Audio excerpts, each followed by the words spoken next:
Essex declare after rapid Lawrence 150.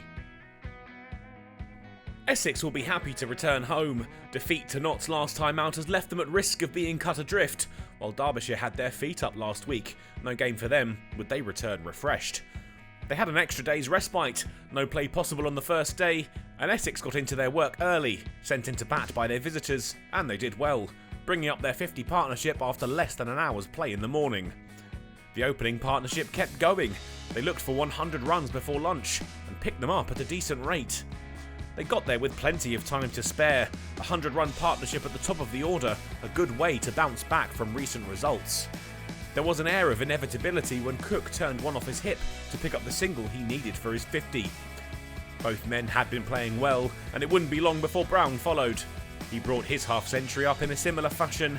A single into the leg side enough, and Essex had taken charge of the game. They cruised their way into lunch, the score at the interval 132 for none. But finally, some Derbyshire joy after lunch. Billy Stanlake marked his first appearance for Derbyshire with a wicket. Brown out, caught at slip for 59. And he had the other opener in his next over. Cook out for 58. Essex suddenly 2 down with just 6 runs added to the score, and Derbyshire with 2 fresh batsmen to bowl at. Dan Lawrence joined Tom Wesley. The first task for the pair was to ensure there were no more quick wickets for their opponents. They did well, and took the total to 200 when Wesley played Rees through the offside for 3. He was the first of the 2 men to make it to 50. The captain followed in the footholds left by Cook and Brown to heap more pain on Derbyshire. The 100-run partnership was next. Lawrence took them to the milestone, and then, going further, another boundary off Hughes saw him join his partner on 50 runs. There was licence for Lawrence to have a go, and he did just that. Melton was his favoured target and cleared over the fences. Essex stamped their authority on the innings, 250 brought up with the big shot. They reached tea with the score 284 for 2, the hosts full of confidence, and Derbyshire perhaps regretting their decision to field. It wasn't long after tea that Essex found their way to 300 runs, the pair really flying in the evening session as the ball was sent to all parts of the Cloudfm County Ground. Lawrence worked a single into the leg side off Critchley to make his way to 3 figures. His ton, a rapid one, scored off just 112 balls. The 200-run partnership was next. Another Wesley boundary took them to that mark. And the captain wasn't about to be outshone by his young partner. He flashed Critchley to the fences to reach a ton of his own, scored slightly quicker at 109 balls. A well-timed drive took the total past 350, but Wesley wanted more.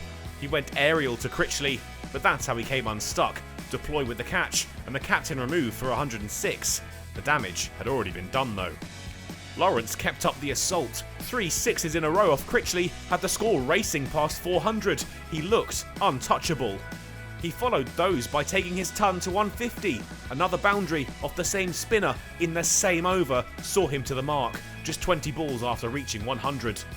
Bad light forced them from the field and made Wesley's mind up for him. Essex declared on 412 for 3. Brown and Cook at the top of the order had set the platform. Lawrence and Wesley took full advantage, batting with aggression, with one eye on the conditions and another at the weekend's weather forecast. And when they were able to get back out there, Essex's success continued with the ball. Just 10 on the board when Lewis Rees had to make the long walk off. Out LBW to Harmer with no shot offered. Billy Godalman handed Essex another. Lawrence's leg side delivery tamely popped to tender scatter under the lid. Guest and Deploy shut up shop. They put away their attacking shots and targeted survival as the end of the day drew closer. But they'd be separated before the close. Deploy caught by Lawrence off the bowling of Harmer. Derbyshire limped to the end of the day, the score 35 for 3. They were trailing by an enormous 377 runs and had a difficult and uncertain couple of days yet to come.